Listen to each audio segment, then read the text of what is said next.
He is now in session. Thank you, Mr. Hivner.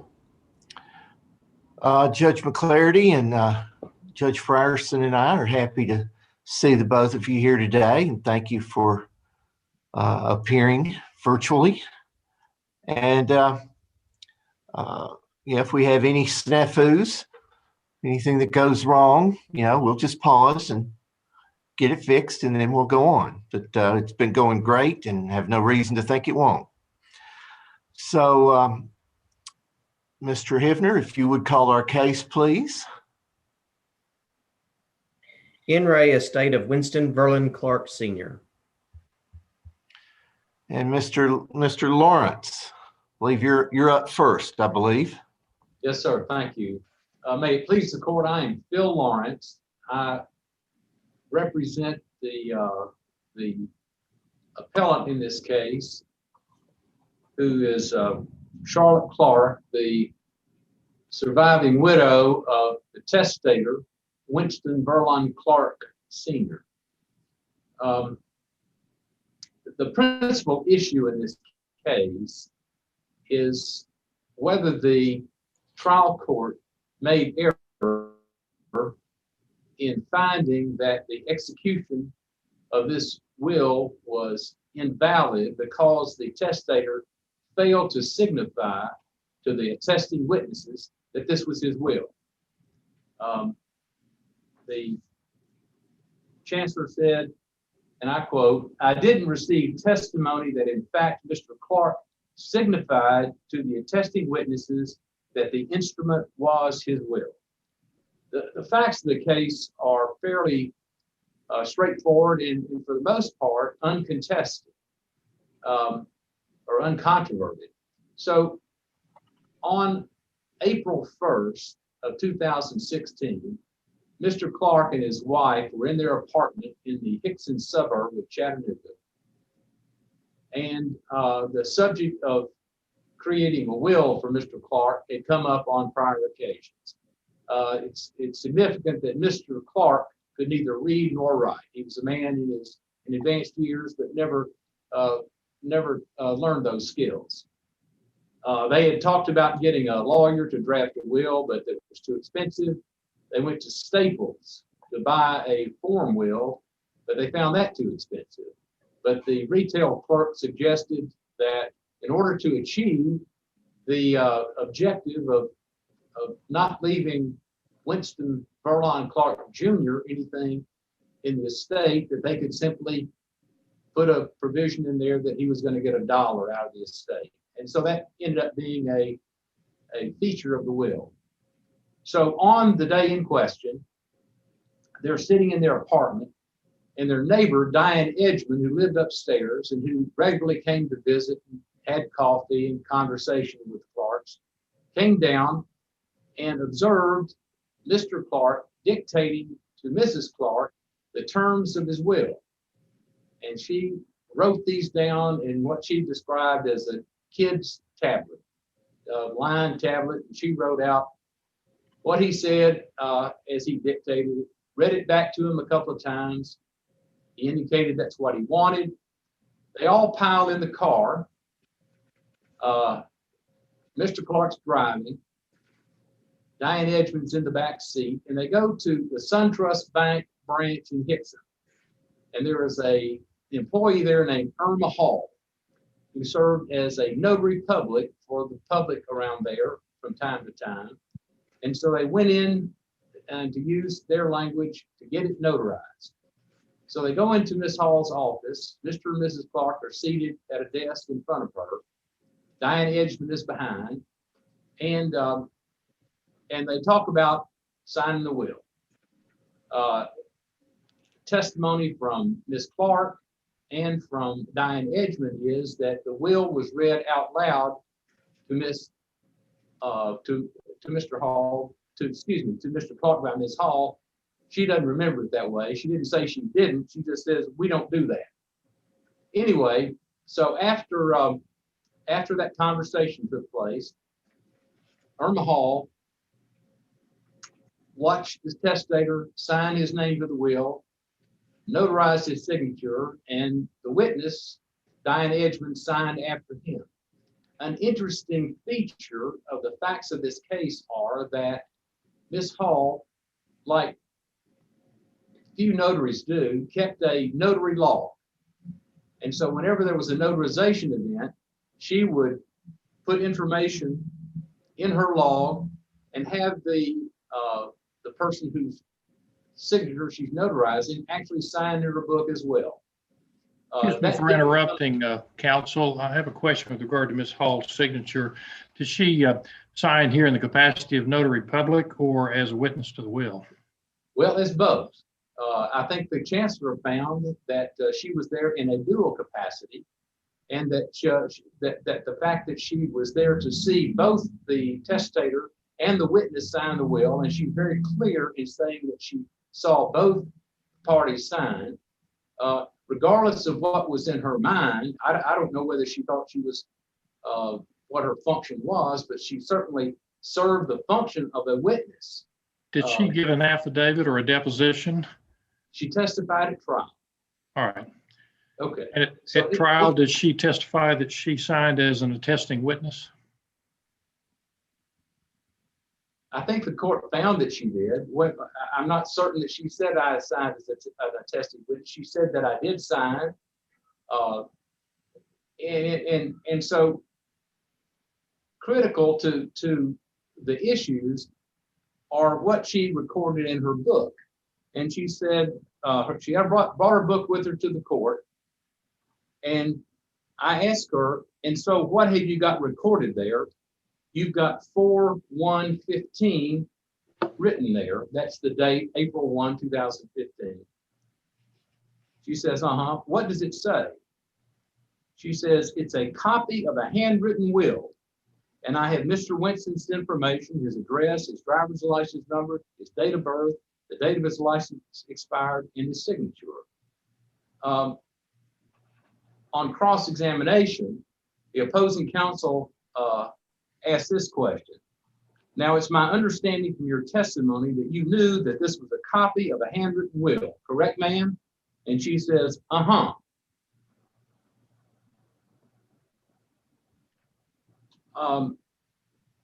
So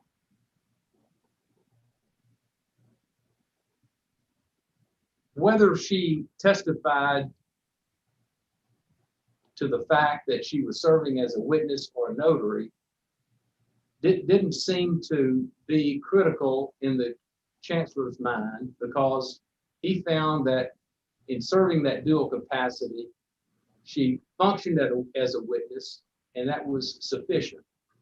The case, so we know that Diane Edgman knew it was a will, or Mahal knew it was a will. And so the purpose of signifying to the attesting witnesses that it was a will seems to have been established by circumstantial evidence at least. The case I'm relying on is the Supreme Court case, Jackson versus Patton. It says that the subscribing witness must know that the instrument is a will. That's uncontroverted. Ms. Hall testified to it, Ms. Edgman testified to it. The case also says the statute sets out that he shall signify to them that the instrument is his will, and this may be implied from his acts and conduct and from the facts and attending circumstances. So the trial court simply was in error in saying that it was fatal to this will that he didn't signify it. I don't know what how much clearer it could be that everyone who was there knew that this was a will that had been prepared for Mr. Clark, that it was his will, and that he signed it in the presence of two witnesses, as found by the chancellor. A second issue, if I may go to the second issue in this case, is this. There was an error at one time in the assumption by Ms. Clark's first lawyer and by the clerk of the Chancery Court that this was a holographic will. Well, it was not. It was all written by Mrs. Clark. And I guess because of their lack of sophistication, they didn't understand what was being presented when it was suggested it was a holographic will. So there was a will contest that was filed on May 20, 2016. Summary judgment entered in that case in sometime in 18. And a second will contest was filed after a petition for solemn form probate had been filed by Ms. Clark. There is a 2-year statute of limitations that we're relying on that bars the filing of the second will contest. In the first will contest, the issue was raised. Decedent was not of sound mind or was unduly influenced by the executors to sign the alleged will. That was in the May 20, 2016 notice of will contest. And on September 17, 2018, which is over 2 years after the will was admitted to probate, a second will contest was instituted, and the same allegation was made that the executor was subject to undue influence, had lacked testamentary capacity and intent, and lack of sound mind. So we say that res judicata and the statute of limitations bar the second will contest action that was, I guess, pretermitted by the court finding that this was not a valid will. And I'm not certain on that clock if I've got a minute left or if I'm eating up time. You have a minute and 11 seconds. Okay, well, I will stop at this point to save some time for rebuttal. All right. Thank you, Mr. Lawrence. Mr. Hayes. Let's see, wait for the clock to, there we go. No, shouldn't that be 15? There we go. Thank you, Mr. Hayes. Good afternoon, Your Honors. My name is Chance Hayes. I am counsel for beneficiary and will contestant, Mr. Winston Verlon Clark Jr. and the appellee in this case. As noted in our brief, Mr. Clark Jr., I'll just probably refer to him as Junior due to the similarities in names, and I'll refer to the testator and deceased as Senior, if it pleases the court. Junior is Senior's only son. He is not related biologically to his stepmother, the personal representative and appellant, Mrs. Charlotte Clark.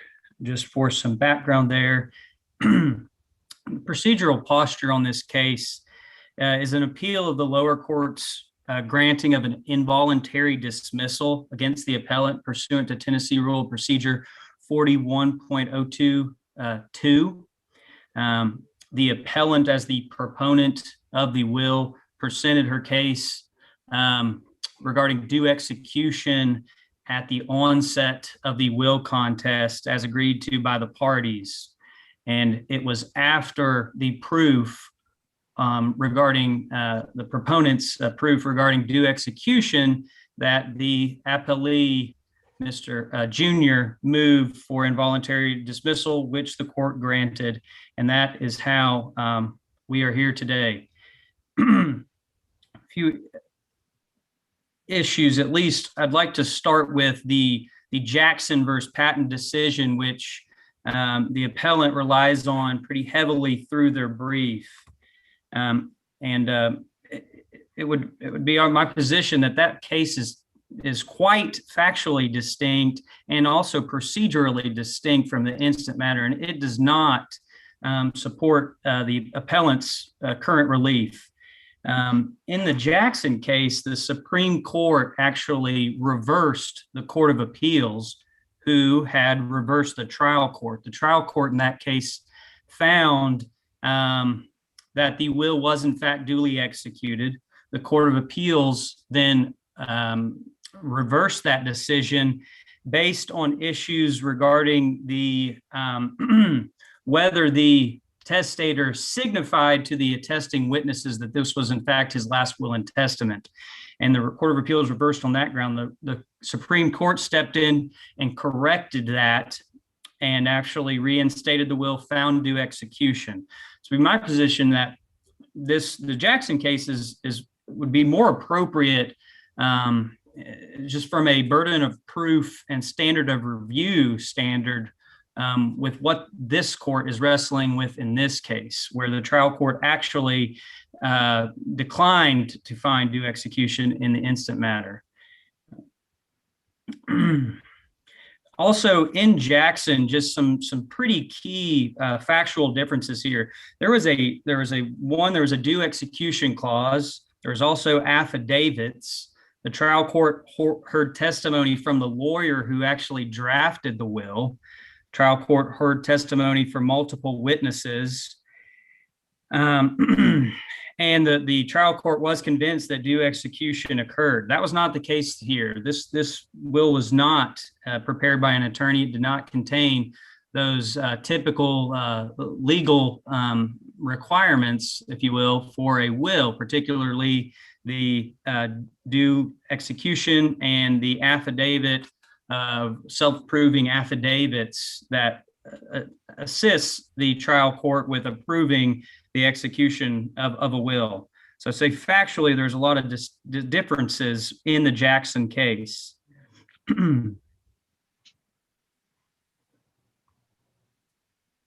Again, too, I'd like to point out this presumption.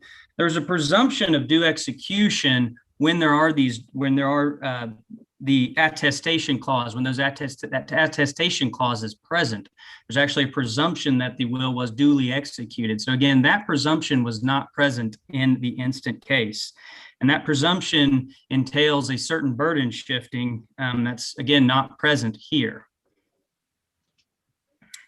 Again, if the attestation clause is present, to overcome that burden, the contestant must show clear and satisfactory proof of due execution. Also to note that the act of witnessing a will is different from witnessing an ordinary signature, and that the attesting witness must be aware that the document is a will. And that quote I'm pulling from Ragsdale v. Hill, as an older 1954 case, 37 Tennessee Appeals, 269 Southwest 2nd 911. And again, just to discuss briefly the burden of proof, I think it is well settled that in a will contest, that the proponent actually bears the burden of proving a will's valid execution in accordance with the legal requirements of Tennessee Code Annotated 32-1-104. Let me ask you a question then. What about the language in this will? I leave my wife and I also give my son. This will, in my understanding, was read before these witnesses? No, Your Honor, there's actually contradicting proof on that issue. Miss Diane Edgman, one of the witnesses, stated that the will was read. Miss Irma Hall actually testified that she did not read the document to the testator. She was just there to notarize his signature. And that's in the trial record at page 53 and also again at page 44. So I'd suggest that there's actually a credibility issue here where there is differing testimony between those witnesses. Mrs. Irma Hall, the other alleged witness, also said in testimony that she was not witnessing the will.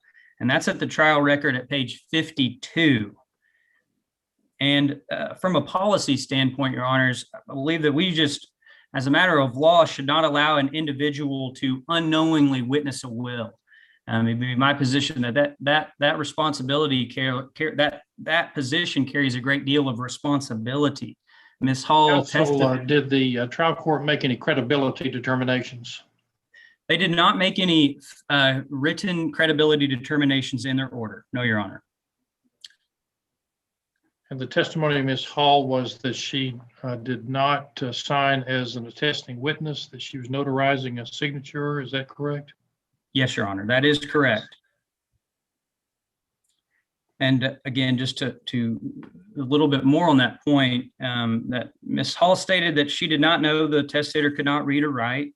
She did not know, really, frankly, anything about him, and she was not there to notarize the Diane Edgeman's signature. She only notarized Mr. Senior's signature.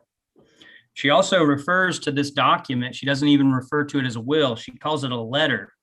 And that's on trial record at page 44.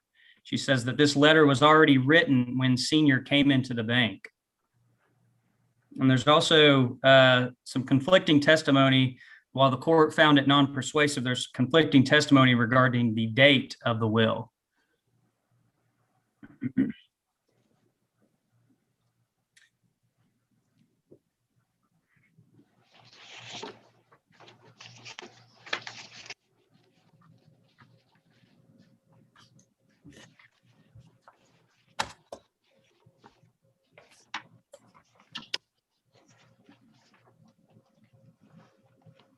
Now, to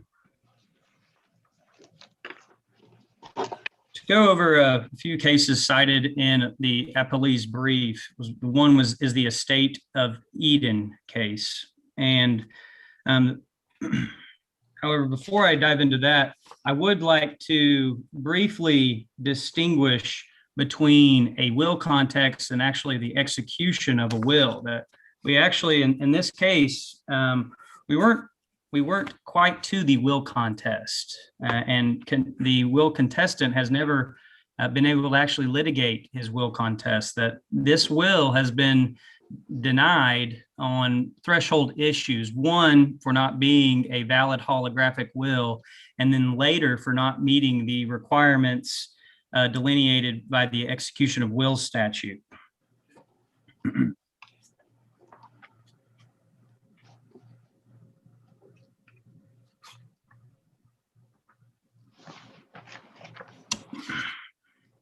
And so as far as procedural history goes, just to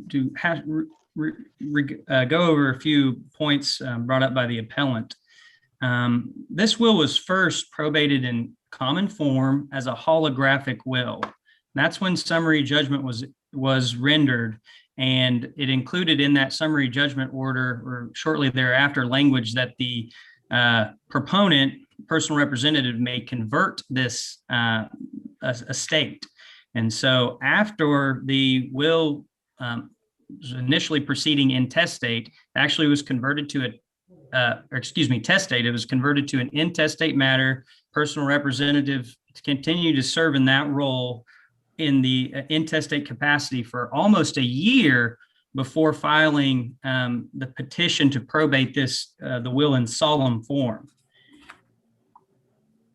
And counsel, during the hearing with reference to the probate in common form, did the trial court make any determination relative to testamentary capacity or divisible non? No, Your Honor. This was no, Your Honor. It was very narrow in regard to did the document meet the requirements of a holographic will?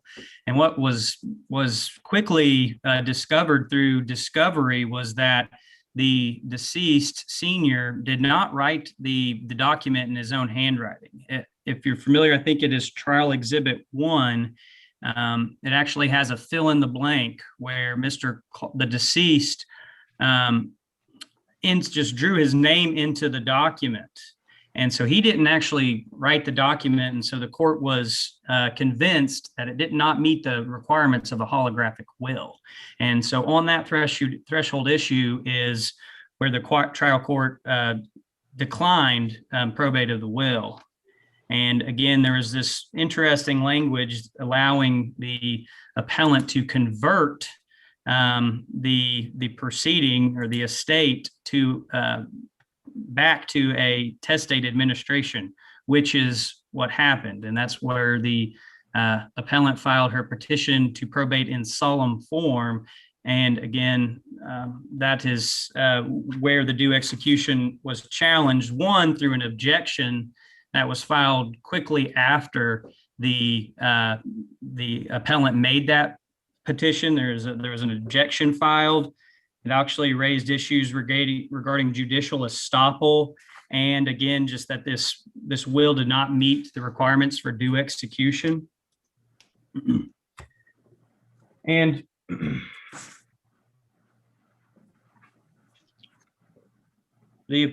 for the appellee, I think the judicial estoppel argument is one that did not get thoroughly briefed in his brief. But again, judicial, as the court's well aware, judicial estoppel is an equitable doctrine designed to prevent parties from gaining an unfair advantage in judicial proceedings by making inconsistent statements on the same issue in different lawsuits. As the Supreme Court has stated, that one cannot play fast and loose with the courts. And a trial court's application of the doctrine of judicial estoppel presents a question of law, which this court reviews de novo. On the trial record at page 33, you'll actually see where the contestant or the proponent states that Irma Hall drafted the will on behalf of the deceased, and the deceased signed the will in the presence of Diane Edgman and Irma Hall. And this is on, again, page 33 through 35 of the technical record. So as early as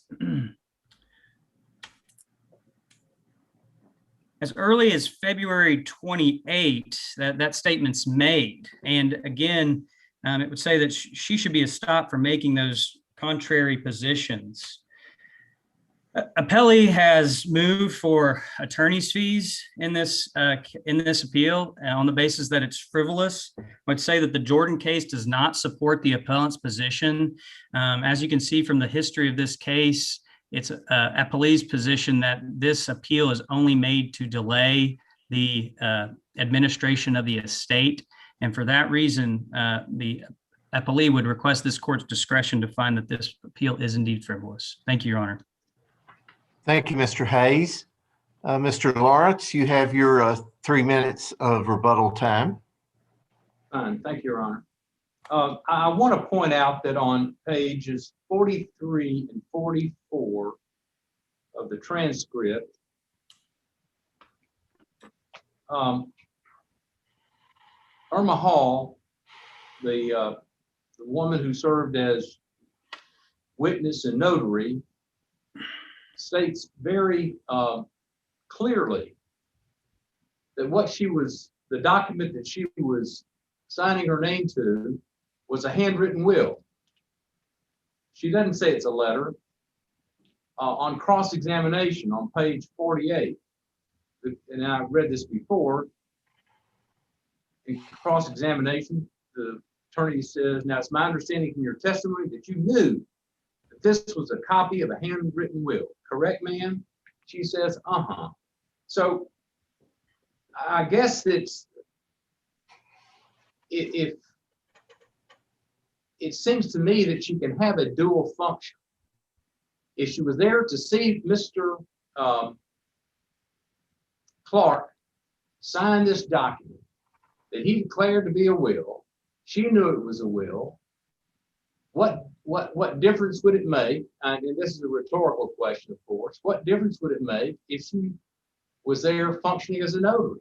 If she did the same thing that a witness would have done, and that is see somebody signing with knowledge of what they were signing. She knew what he was signing. It seems to me that whether she thought in her own mind she was a notary or witness would be irrelevant. She's doing the same function. It's a matter of practicality. So that didn't trouble his honor. And I looked, it's somewhat equivocal what the court says. He says, I certainly appreciate that she may have been acting a notary, but that isn't the reason for which she was called here today.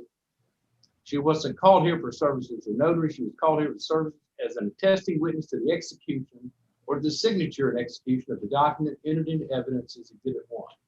So my interpretation is that Chancellor Atherton was not troubled at all by the fact that although she may have been notarizing the signature, she performed the same function that a witness would have performed. I will concede that certainly when this thing started off, I was not involved.